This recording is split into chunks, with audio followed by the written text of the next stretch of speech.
Hey everybody, guess what? We got a new version of software that just downloaded. It's Friday afternoon. Here it is on the 9th of June, and we've got FSDBeta 11.4.3 that just dropped, and once again during daylight hours here on the East Coast in Florida. This is build 2023.7.15. The release notes at first glance, I will just say they looked the same. I don't see any major issues in here that changed. A few others have looked at it pretty closely, but you guys can take a look in post and we'll see what we got. I am going to do a Friday afternoon Memorial Park drive here, and we will talk about this new version of FSD. I have to say that this one kind of surprised me. Usually we get some sort of employee snag of the release notes or something like that, like a day or two ahead of time, and we kind of know it's coming. I heard one peep about a .15 branch release. Okay, I'm just paying attention here on this unprotected right turn. We got some traffic. We need to wait. Okay, this is good. We got like the traffic is sparsely mixed. In other words, you could goose it in one of these holes, but it shouldn't do that. It's waiting. Ooh, the brake's coming off just a smidge here and there. Okay, he could go right now. Give it a goose. Oh, wow, it chose the same one I would have. Now, give me a boost here. Oh, no. Wow, that was a delayed boost. And now we've got a yellow light. I don't know if you can see that on the accelerometer graphs I've got there, but it pulled out in the lane, and then it jumped. Almost like it could see this car behind me approaching. That would be awesome, is if it's taking in the rear camera into consideration about when to use acceleration boost out on a turn. Not sure if that's the case or not. In any case, I need to modify this route just a little bit so that we get the normal route here. So let me do that. I've got to use my favorites, and I'm probably going to get busted for looking at the screen while I do this. There's one. And then I need to add another. There's another one. And then edit the trip and change the order. And now we've got our route. I really wish that waypoints would improve just a smidge. But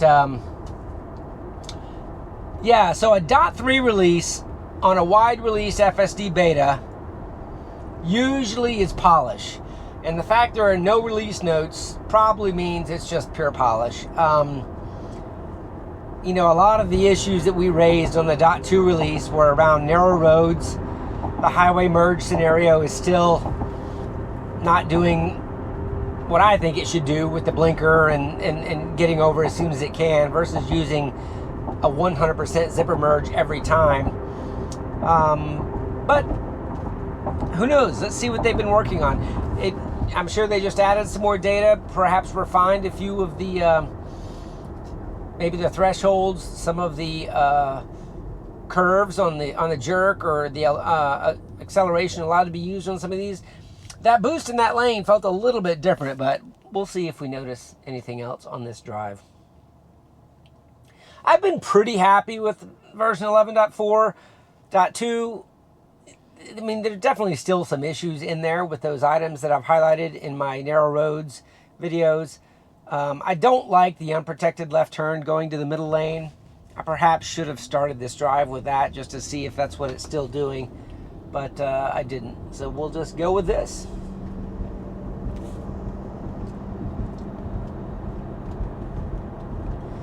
All right, should be doing a right turn here at the light.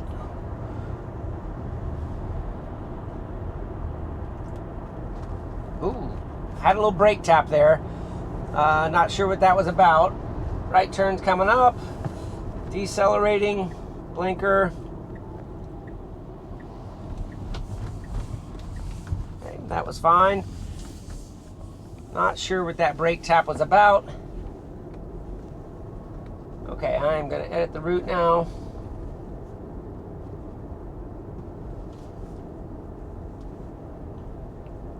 Did good with that car. So that car did make its brake tap. So I'm not sure.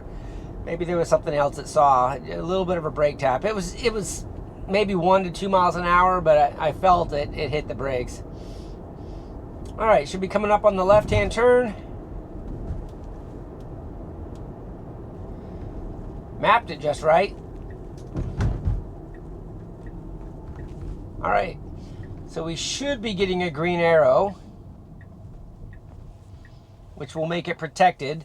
We do have a car here, so we'll see if it takes it really, really wide around that car or not. The mapped path looks just right, so if that's the trajectory it takes, it'll work out just fine.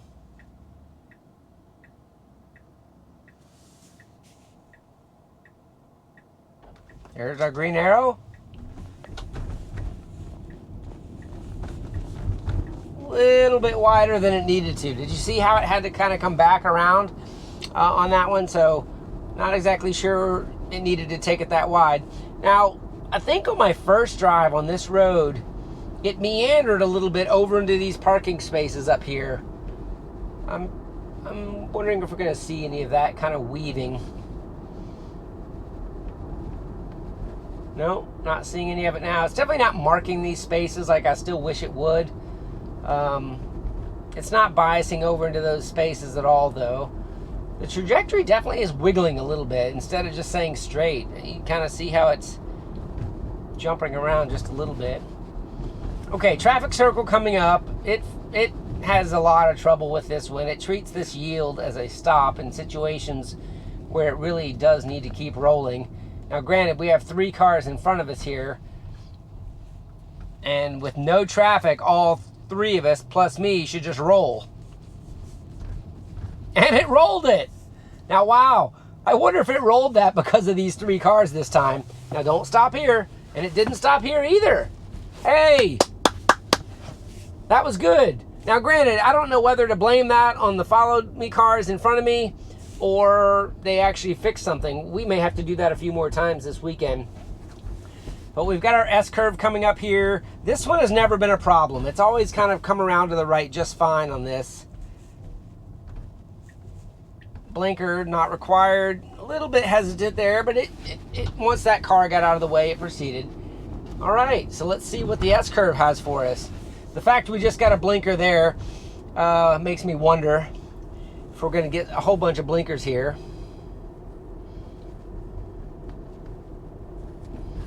You see the stop jumping in here? Look at the trajectory. It's not actually stopping, but the fact it's calculating a stop and then changing its mind, that's interesting. It's almost like the U-turn video I made. If you hadn't seen that U-turn video, check that out. It's like on its U-turn curve, it programs these stops. There's a blinker. So the same blinker on the S-curve that's always been there. A little bit wide there, but speed's fine. Got a few big drops of rain happening here. No big deal. I need to edit my trip again, so I continue my route. This may be the first time I've ever done that right. Okay, coming up here through Avondale, kind of a rush hour. Got a couple pedestrians here leaning into cars on the right-hand side. See, oh yeah, look at it, giving him a little extra room there. Very nice. He's got his hood up. Might have a little mechanical problem, but it gave him a nice gap. Lots of on-street parking, lots of pedestrians coming in and out. The really hard thing as a driver in this little village here is when you got to get out of a parking space, you have to back up blind. And when I say back up blind, you know, even a human driver is blind backing up out of these, and you truly do the slow creep until you can get visibility, hoping to see oncoming cars. It's not a great scenario. Now see here, he's got his blinker on, so he wants that parking space. Let's see what Ego decides to do here. It looks like it's patiently just going to wait. It absolutely could do a go around here.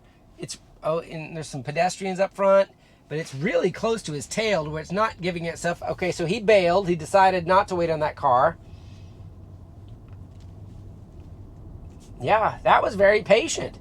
I absolutely love that. I mean, if I was in a real big rush, I could have gone around him, but it was more important to see how it manages this. Turn to the right, proceeded straight on through with a little bit of boost. Hey, that was another really, really good human-like behavior. Oncoming car here, didn't tap the brakes there. So far, so good. This straightaway is usually pretty benign. There's not a whole lot to see here. Occasionally, you'll get some visualizations with trash cans, pedestrians.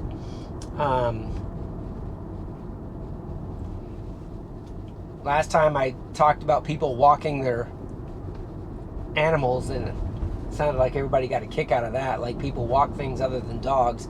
You'd be surprised what people walk here in Florida. I've seen pigs on leashes, all sorts of things. I have been called Florida man. All right. Lots of peds over here, way over the sidewalk. They're being mapped just fine. They're not turning blue. Even this woman right here, a little closer to the road, not being turned blue. Flashing yellow coming up. It always does fine with this. The only issue I ever have is as soon as we go under the light, it turns red.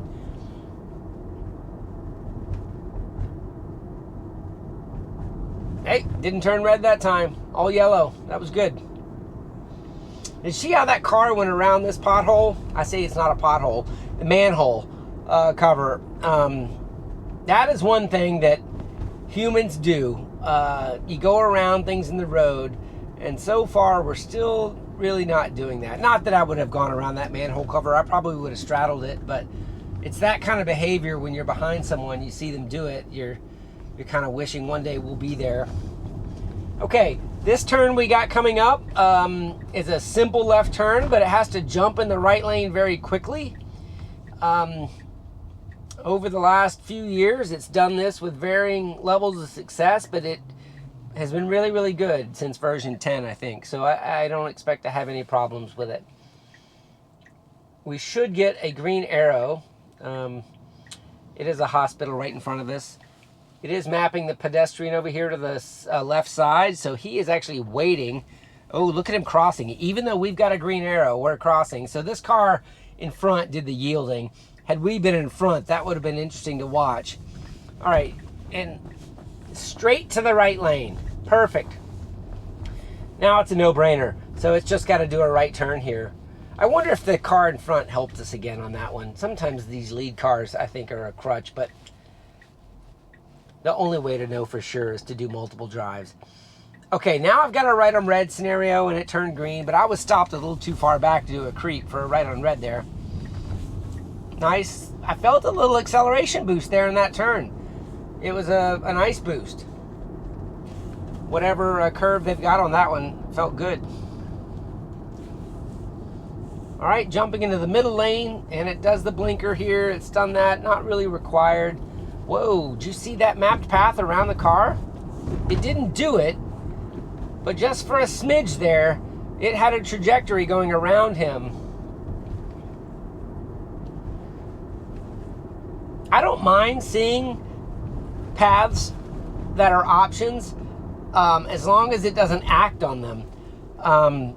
Maybe we're seeing some lower latency and it's just showing more than it's going to do, and the decision and the reevaluation happened so quick. We just got to see both versions going around, and then all of a sudden realizing that's not the right thing to do. That was good.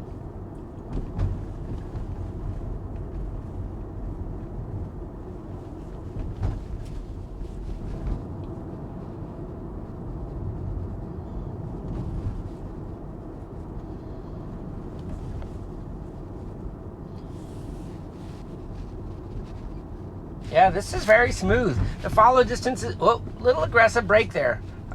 That was interesting. It slowed all the way down to 19 there. I was getting ready to comment on how great the follow distance was and how smooth it was, but then it felt like it slowed down just a little much. I mean, when you add all of those up, it's really insignificant. I'm over scrutinizing it sometimes. All right, so we should be taking a right turn down in here, and then we'll do a 180 and head back. First leg is really good. Really good. See how this turn does. Smooth, gentle. Ooh, got a stopped car here. What are we gonna do? Is it gonna go around? Because my destination's up in front. So he's put his hazards on now. Ooh, there's a car coming around. It can't go because of the oncoming car, but it can't see it yet. I can see it by looking through the glass. It waited. Now what's it gonna do? It's gonna wait. It's gonna wait. All right, I'm tapping and disconnecting because there's now a car behind me. So it kind of got stuck behind that car. You know, in the way it waited there at Avondale behind those other cars waiting for parking, there might be a little bit more of a patience bias in there, kind of saying, yeah, don't be over aggressive on your go arounds. So maybe that's the issue, or it's not an issue. Maybe that's what's going on there. So let me put this in here. And we will do a return leg and get you guys some video a few hours after the drop. All right. Leg 2. I'm going to give leg 1 a thumbs up. That was good. First drive, things break. Things aren't always great. This drive doesn't test everything, but it's just a confidence drive, you know. Is anything wacky? This was the weird one. Like, watch, let's see what the lane network does. Look at the path trajectory here. It's got some funny geometry. I need a creep limit. Give me a creep limit. Okay, I can't go. Don't go. Oh, don't go. Don't go. Okay, it stopped.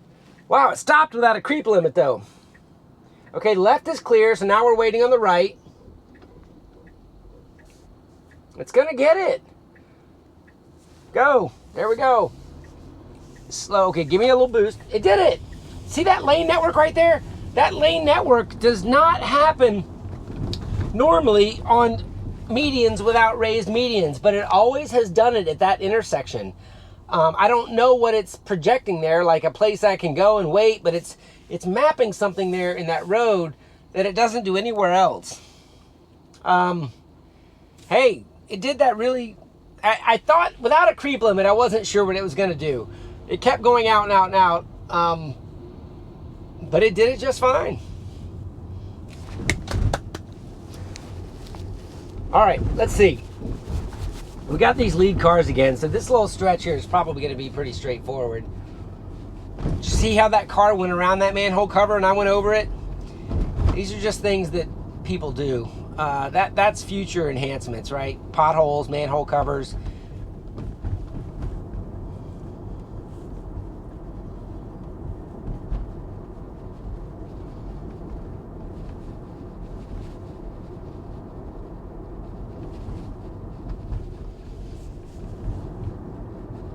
I really wish I knew what they did on these point releases to do all this. I mean, many of us have said, and Omar's really good about making this public, you know, talking about when the first release comes out, there's a whole lot of caution they put in there, a lot of, you know, safety and buffers, and then they release a .2, and then now here we are on a .3, and they're just able to tweak these tolerances that make it feel better.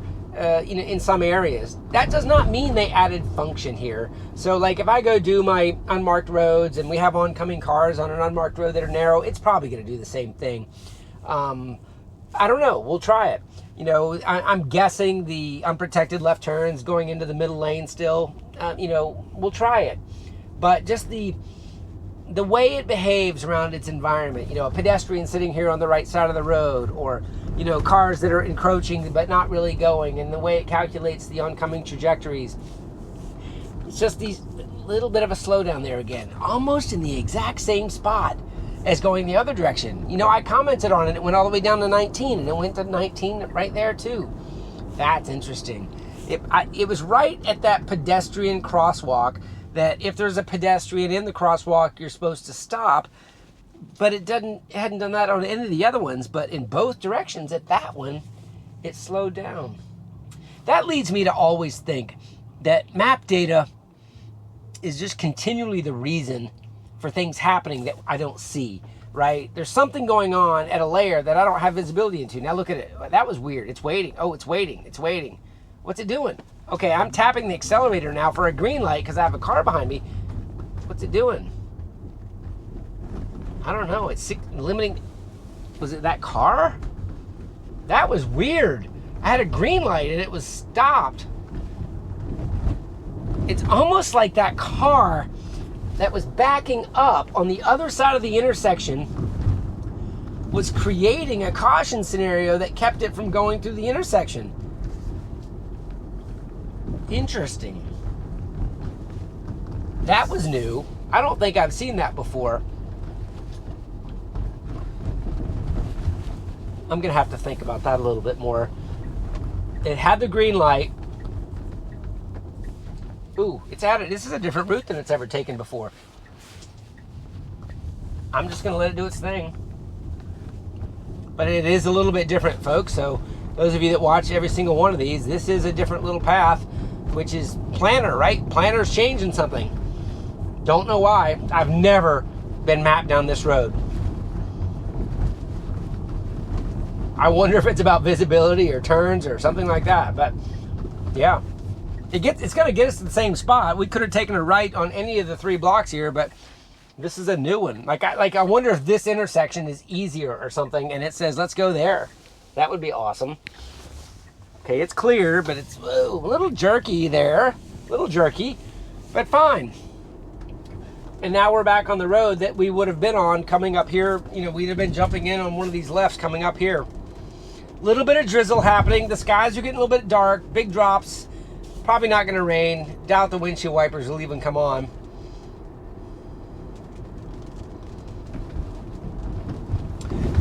So that is a new behavior there on the planner. So I don't know whether to chalk that up to anything. I mean, perhaps there's something up here that I'm not aware of, a detour or a road closed or something that made the planner do that.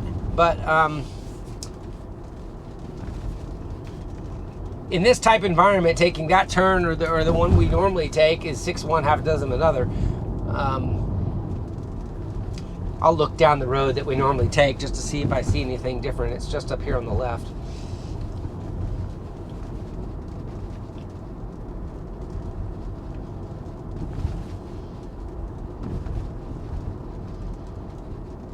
Yeah, so normally we come out right there. Nope, that road's wide open. Don't know why.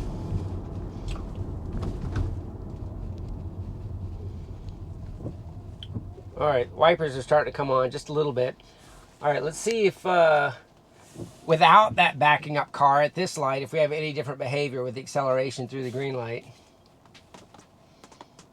There's our green and a normal boost. So I'm thinking that stoplight back there where it was waiting, it saw that car backing up into its own lane and was just treating it like a total caution. I, as a human, saw that car backing into that lane and didn't think twice about it because I knew he was going to stay in his lane. But maybe ego just felt like it was a scenario that needed a little bit of extra.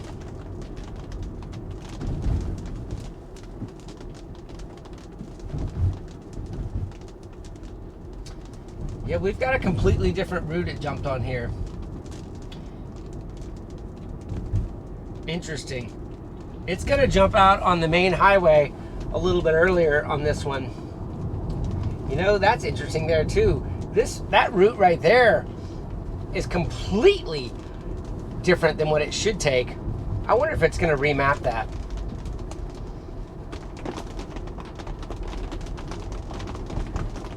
Yeah. I'm going to do an experiment because that route confuses me. So I'm going to end this trip and put in the same destination, FSDBeta return.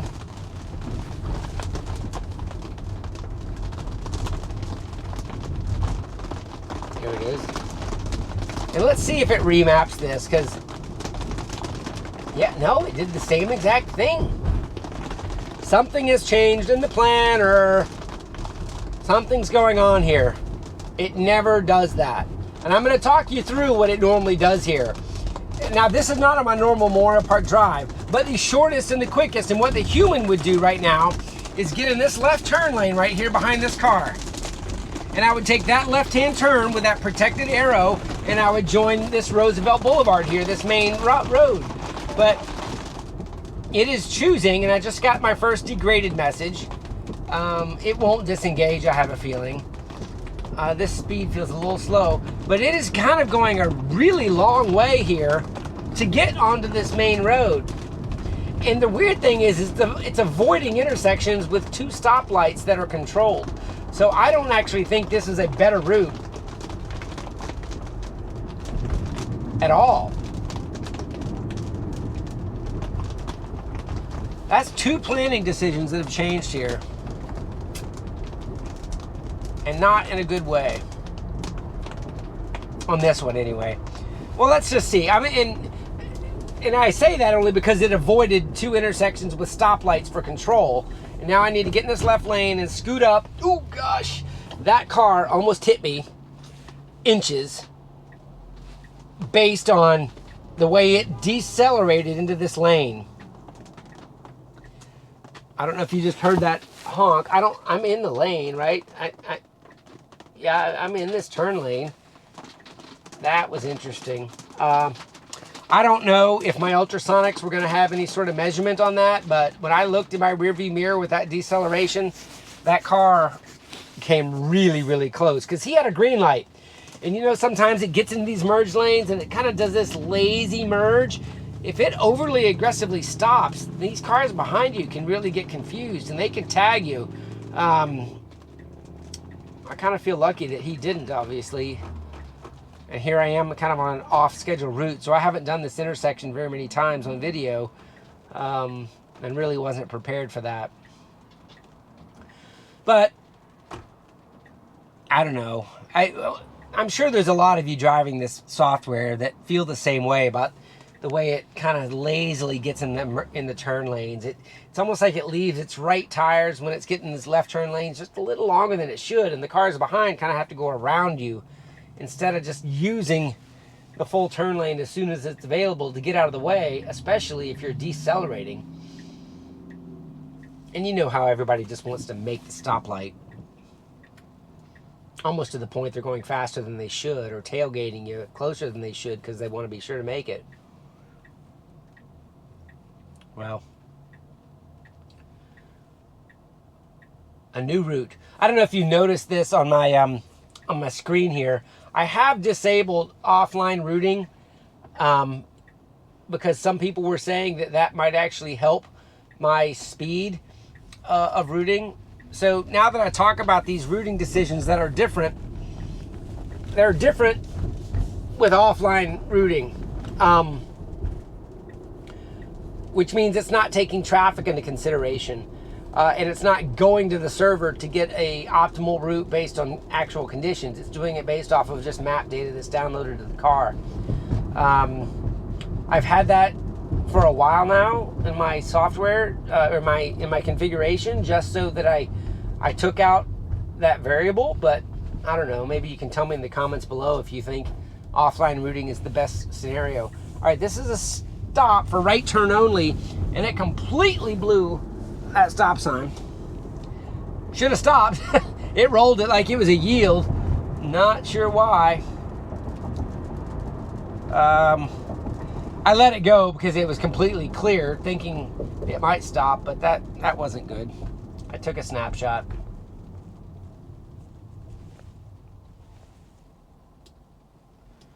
Probably should have disengaged.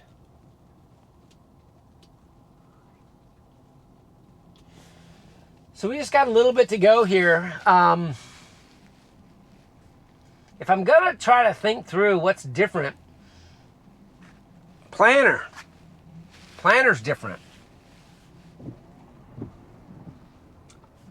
So far, it's smooth. I like its decisions. Well, except for running that stop sign. Meaning like traffic decisions. It doesn't feel like it's overreacting. I have felt a few brake taps. So I think that there's still some cautiousness. And honestly, I don't know how to fix that. You know, I tap the brakes if I get startled by something. It's about smoothness. Doing it with a smoothness that is undetectable by the human, or it doesn't feel like it's pausing too quickly.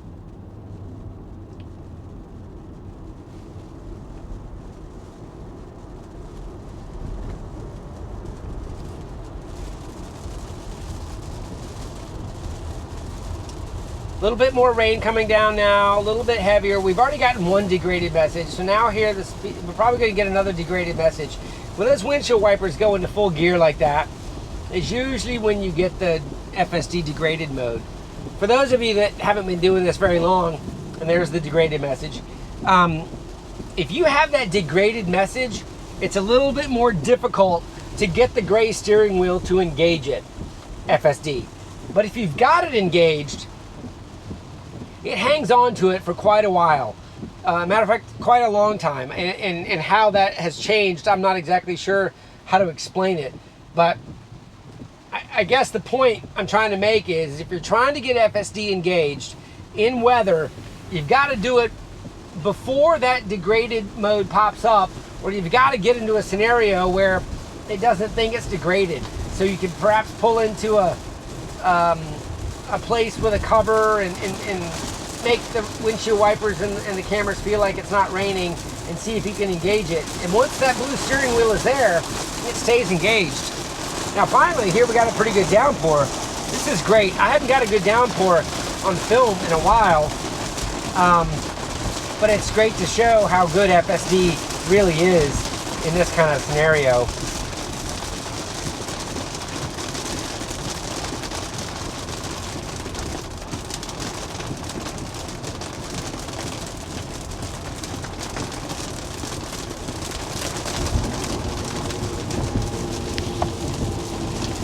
I really do. I really do trust it in rain. It's really good. Now here we've got a slowdown here, and I'm just speaking up a little bit more because I'm not sure how loud the rain is. That slowdown might have been for the traffic signal that's on the other side of this bridge.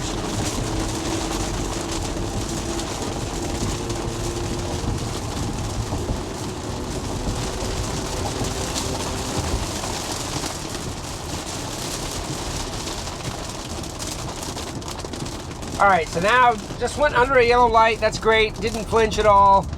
I've got a couple cars to the left wheel of me here. I just got to get over one lane. It's not okay. See how it identifies it blue there? That's how I now know it's thinking, and it starts marking these cars as blue. Did you hear the lightning? It's like a horror movie now. And now it should just jump over right behind this car. Very smooth. That was a good job. A decel here, and look, he jumped in that lane, is decelling right away, and I didn't flinch at all on him, which was great. Now it should jump over into this lane. It's mapped it perfectly. Now we have a forward-facing unprotected left here with some opposing traffic. There's a tiny gap. If it's going to go for that, ooh, please don't go for that. Okay, it didn't. I thought it was going to go for it. So now when I'm in this situation, if I look at this screen here, and if it's marking everything blue, I'm fairly confident it's not going. When it's marking them as blue, I know it's identifying them. Another little lightning strike there. Thunder. And so this kind of, oh wow, what's it going to do here? Oh, look at that! Woohoo! It went for a really tight gap. Hey, nice job. I was talking, so I really wasn't paying attention, but I didn't expect it to go when it did. But it used the right boost and I let it go. Hey, so here we are. We just finished the first impressions drive to Memorial Park on FSDBeta 11.4.3. And I know I say this after only one drive, and it's not really fair, but the planner felt different, but the driving really felt smooth. There was a lot of smoothness in there. This is not a functional test. I don't know if they fixed merges. I don't know if they fixed any narrow roads. And I don't know if my unprotected left is going to still go into the middle lane.